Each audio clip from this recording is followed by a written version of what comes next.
Hello, everybody. I'm Scrimble, and welcome to the 9th episode of my podcast, Fossil Frontier, a paleontology podcast brought to you by WKNC 88.1. This show will be dedicated to talking about my favorite fossils and prehistoric phenomena.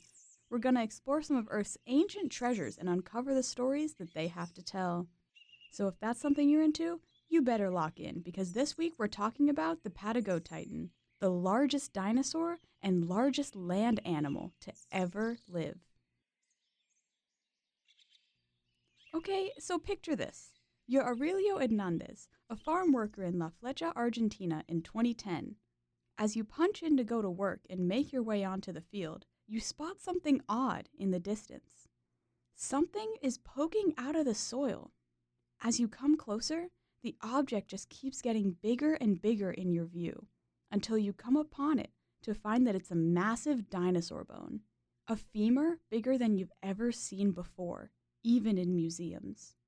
So you report your finding to the Museum of Paleontology at Guido Ferrulio, and they do multiple expeditions between 2012 and 2015, where they discover the fossils of 6 adult sauropods.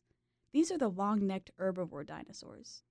Because of their size and unique vertebrae, they are also classified into the clade Titanosaura.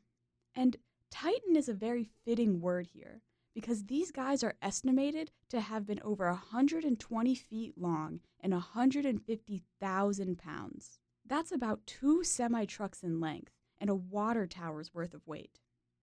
But anyways, after the fossils were excavated and classified, the species was given the name Patagotitan majorum.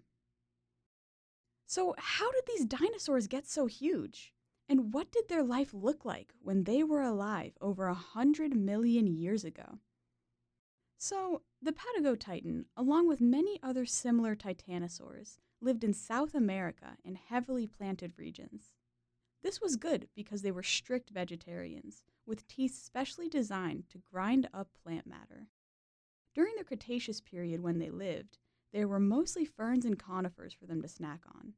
Their size helped them reach higher plants and travel longer distances to find food, which became an evolutionary advantage that they utilized to its extreme. They also notably traveled in herds, likely to ward off predators. You heard that right. Even the biggest land animal to ever exist still had to worry about predators. While their size definitely played a part in keeping them safe, ultimately, they were lovers, not fighters. So they probably saw the losing end in a fight with a predator more than once, which may be how the individuals found in Argentina met their demise. But the interesting thing about these 6 dinosaurs that were found in the excavation is that upon further research, it was discovered that they all died at different times. And while the area was once a floodplain, the water was not strong enough to move the bodies. It's also important to note that all 6 Patagotitans were very similar in size, only differing by about 5%. So, there were 6 Patagotitans, all the same age, dying in the same spot at different times. But the question is, why?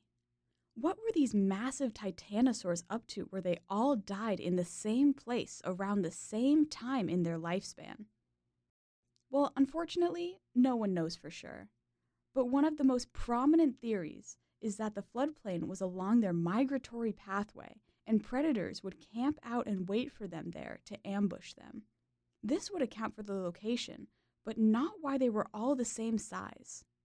Perhaps that's just one of life's ancient mysteries that will never be solved.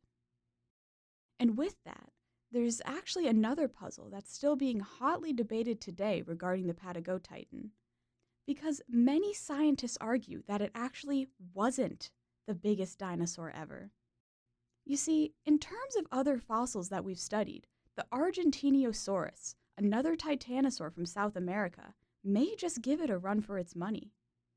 Paleontologists determined that they were of comparable size, but they're unable to say for sure which one was bigger because there simply aren't enough fossils to really compare both.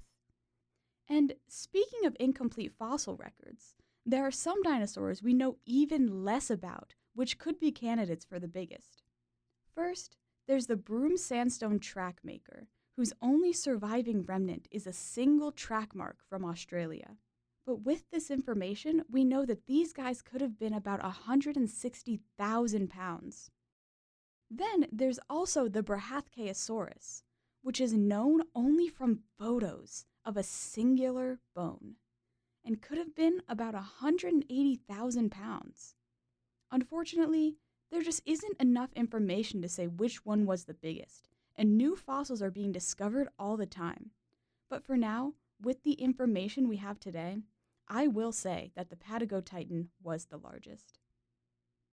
And at the end of the day, we can argue the details of each dinosaur, but it's important to take a step back and remember how astonishing these guys actually are.